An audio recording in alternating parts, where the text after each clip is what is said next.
দুনিয়াতে মানুষ আসার আগে 50,000 বছর আগে আল্লাহ কলম দিয়া লিখে দেন কোথায় বান্দার বাসস্থান, কোথায় মরণ, কোথায় বান্দা খাবে, কোথায় ঘুমাইবে, কোথায় বান্দার কবরটা হবে। যে কলম দিয়ে আল্লাহ লিখে দেন, ওই কলমটাকেও আমার মালিক কুদরতি হাতে বানিয়েছে।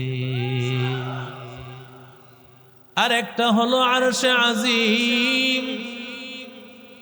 আরশে আজিমটাকে আমার মালিক আল্লাহ কুদরতি হাতের ছোঁয়া দিয়ে বানিয়েছেন। ও নবীর আশিক উম্মতের দল, আরেকটা হলো বান্দার কপাল। আল্লাহ তাআলা বান্দার হাতটাকে কোন শব্দ দিয়ে বানিয়েছেন? যদিও 6 দিন লাগিয়েছেন, পাটা আল্লাহ বানাইছেন কোন শব্দ দিয়া? গোটা বডিটাকে আমার মালিক আল্লাহ কোন শব্দ ব্যবহার করে বানান? কিন্তু আল্লাহ কপালটাকে কোন শব্দ নিয়ে বানায় নাই, বরং আমার আল্লাহ কুদরতি হাতের ছোঁয়া দিয়ে বানাইছেন। কেন আল্লাহ এত সুন্দর করে বানান? আল্লাহ বলে, রে ও গোলাম, আমি আল্লাহ কেন নিজের হাতের ছোঁয়া দিয়া বানাইলাম? কেন বান্দা জানো? এই কপালটাকে যেখানে সেখানে ঠেকায় দিও না, আমি আল্লাহর কুদরতি পায়ে ঠেকায় দিও। সেজদা করব না গায়রুল্লাহ, সেজদা করব ইল্লাল্লাহ, সেজদা করব না গায়রুল্লাহ, সেজদা করব ইল্লাল্লাহ। লা ইলাহা লা ইলাহা ইল্লাল্লাহ, লা ইলাহা ইল্লাল্লাহ মুহাম্মাদুর রাসূলুল্লাহ। এত বড় কিতাব, যেই কিতাবটাকে আমার মালিক আমার আল্লাহ এত বড় করে বানিয়েছেন, কিন্তু আল্লাহ তাআলা ওই তাওরাত কিতাবের হেফাজতের জিম্মাদারি কি নিয়েছেন? কথা কয়েন। সেই তাওরাত কিতাবের জিম্মাদারি আল্লাহ নেয় নাই। আল্লাহ কোরআন নাযিল করার পর আল্লাহ বলেন, ইন্না নাহনু নাযালনা যিকরা ওয়া ইন্না লাহু লাহাফিযুন।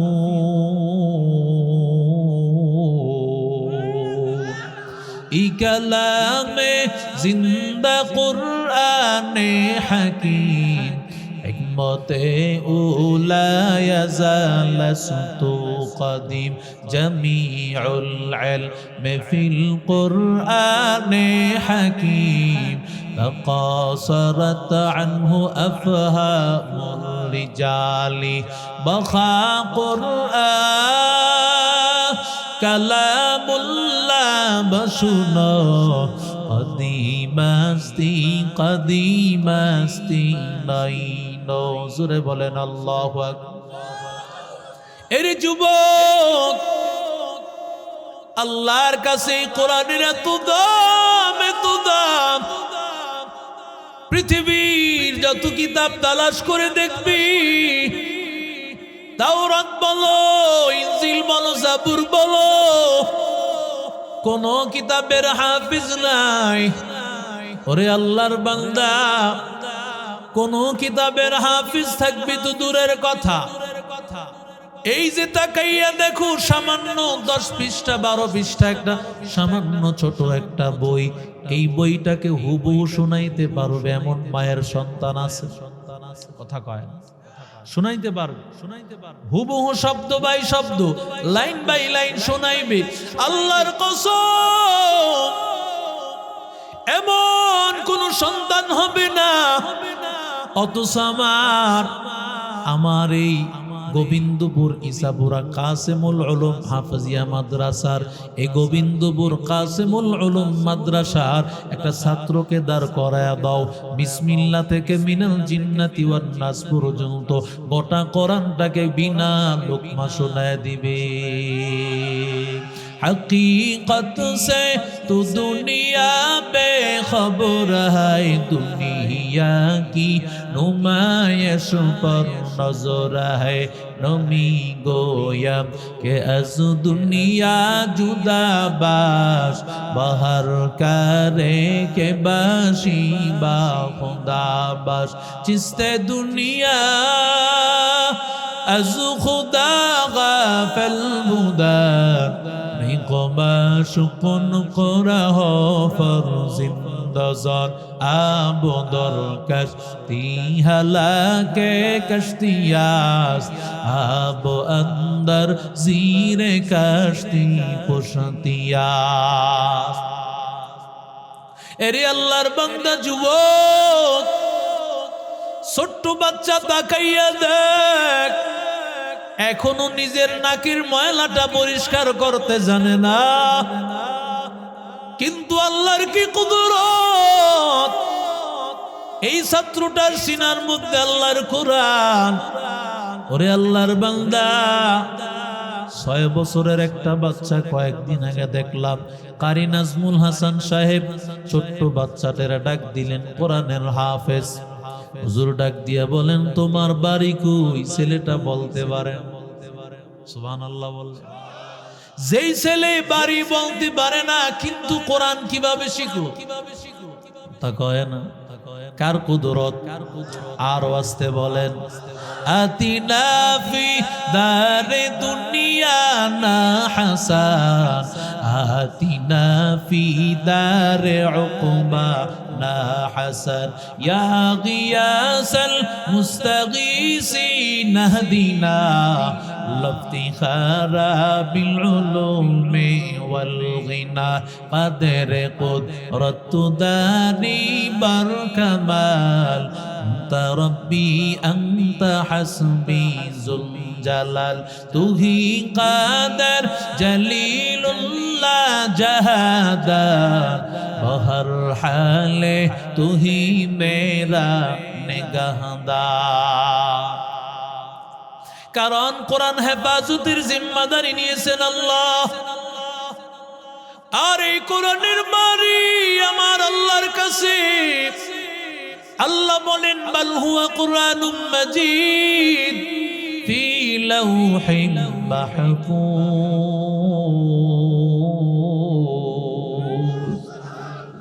আল্লাহ বলেন, কোরআনের বাণী আমি আল্লাহ লৌহে মাহফুজে বানায় দিয়েছি।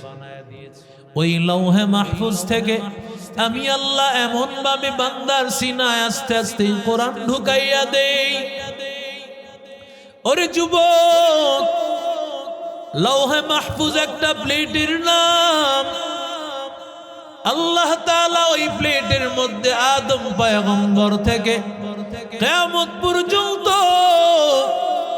যত মানুষ দুনিয়াতে আসবে, আমার চেহারা আপনার চেহারা কিয়ামত পর্যন্ত যত মানুষ আসবে সবার চেহারা সুরত আল্লাহ সেই প্লেটে লটকায়া রাখছে।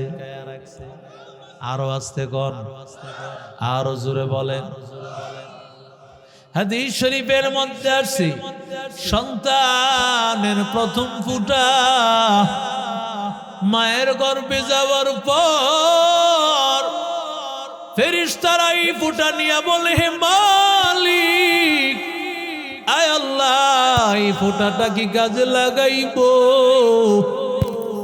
আয় আল্লাহ, নাকি আউট করে দিব? যদি আল্লাহ বলে কাজে লাগাও তাহলে কাজে লাগায়, না হয় আউট করে দে। এবার আল্লাহর ফেরেশতা ডাক দিয়া বলেন, ও মালিক, যদি কাজে লাগাই ছেলে বানাইবো না মেয়ে বানাইবো?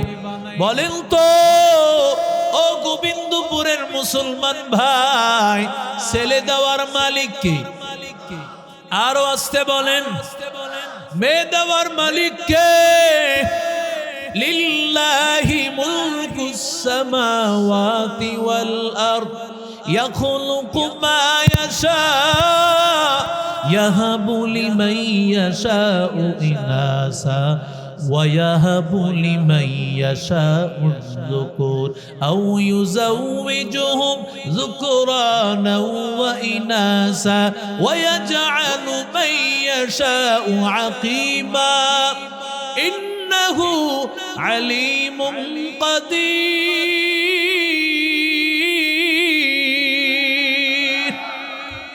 আল্লাহ বলেন ও বান্দা শোনো আমি আল্লাহর কুদরত আমি আল্লাহ কাউকে শুধু ছেলেই দান করি কাউকে শুধু মেয়েই দান করি কাউকে ছেলেও দেই মেয়েও দেই আমি আল্লাহ কাউকে কোনোটাই দেই না ক্ষমতাকার নাকি আত্মশিল্পী সাহেব ই দলে দলে রওনা করছে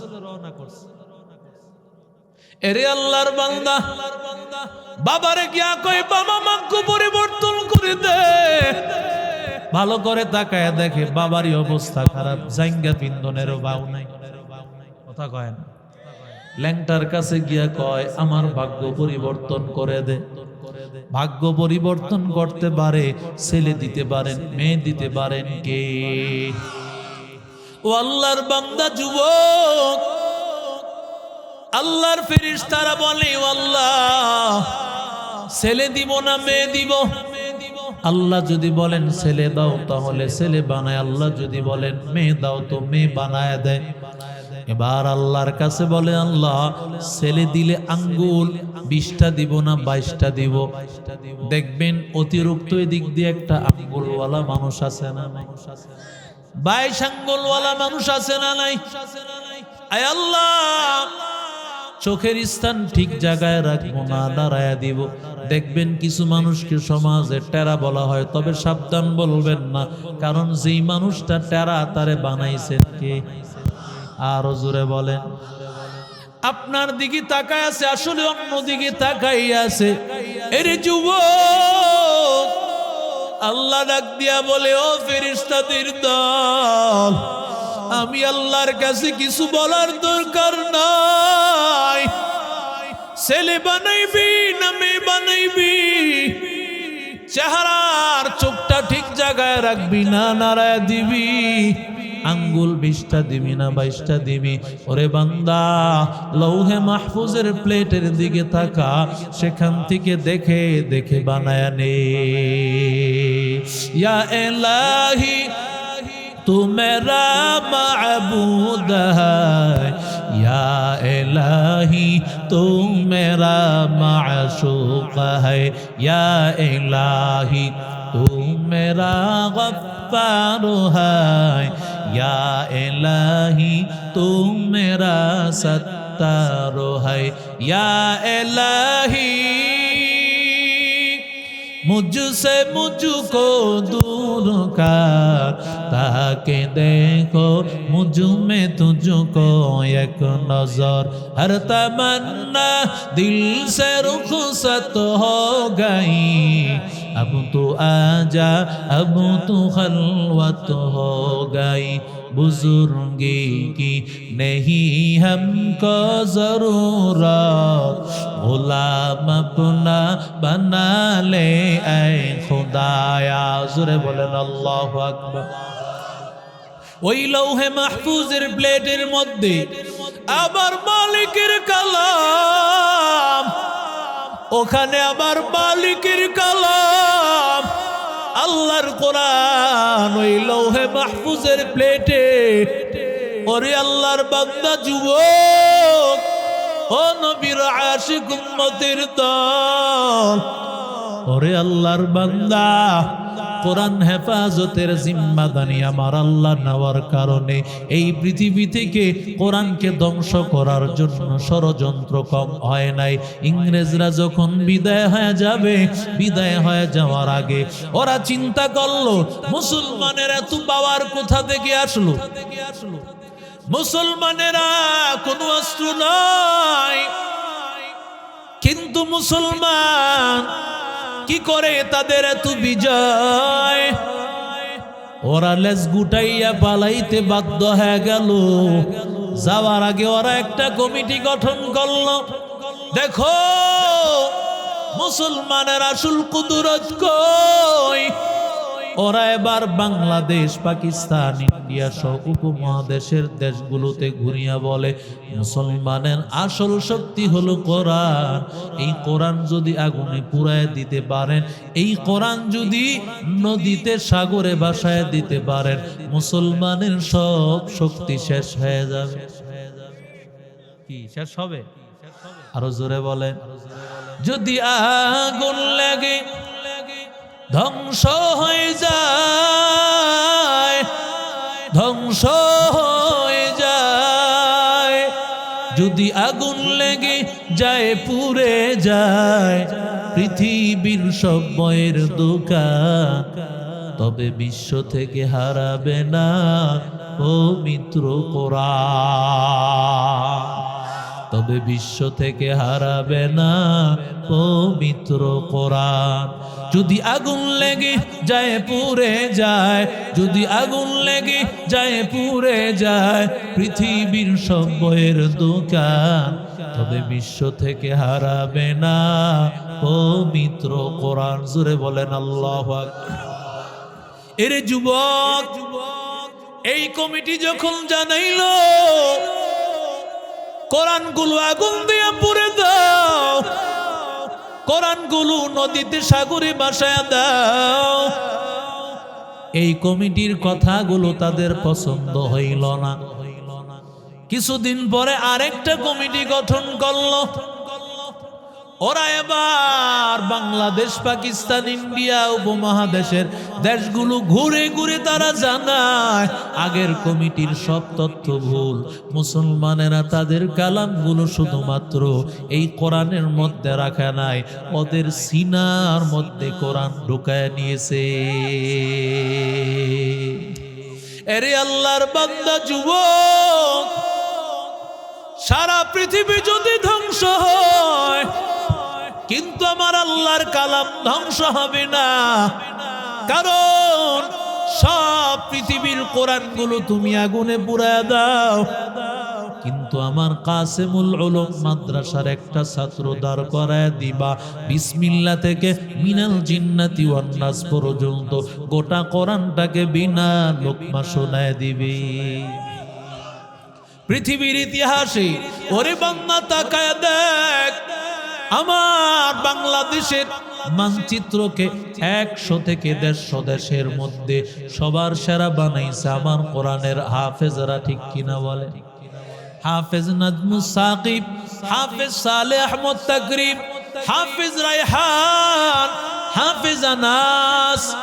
ওরে আল্লাহর বান্দা, যেই হাফেজে কোরআনগুলো সারা বিশ্বে বাংলাদেশকে চিনত না, কিন্তু আল্লাহ তাআলা কেমন সম্মান দিয়েছেন এই কোরআনের কারণে। কোরআনের কারণে 10টা খেলা হারিয়ে একটা জিতলে যেমন লাফানি লাফাও, অথচ বান্দা আমার কোরআনের হাফেজারা এমন কোনো প্রতিযোগিতা নাই যেই প্রতিযোগিতায় আমার সন্তানেরা 1, 2, 3 না হয়।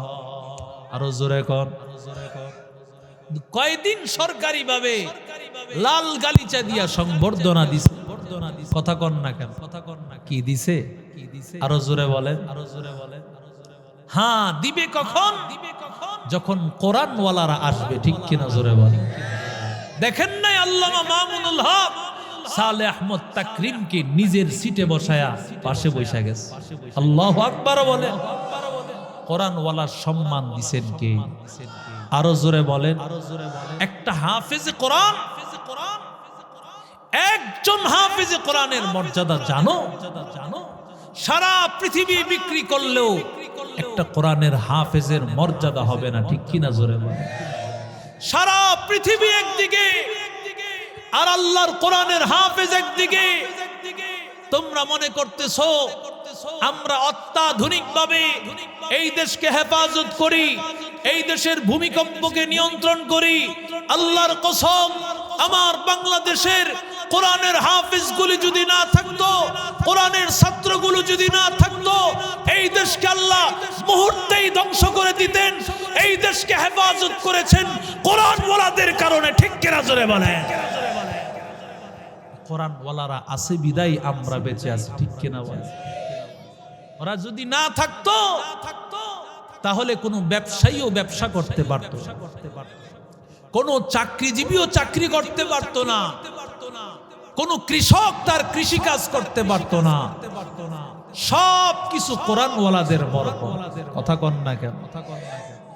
যার উসিলায় সিন্নি খাইলাম, মোল্লা চিনলাম। কথা কন না কেন? আল্লাহ যে একজন কোরআনওয়ালাকে কি করতে পারেন। মালদ্বীপের মধ্যে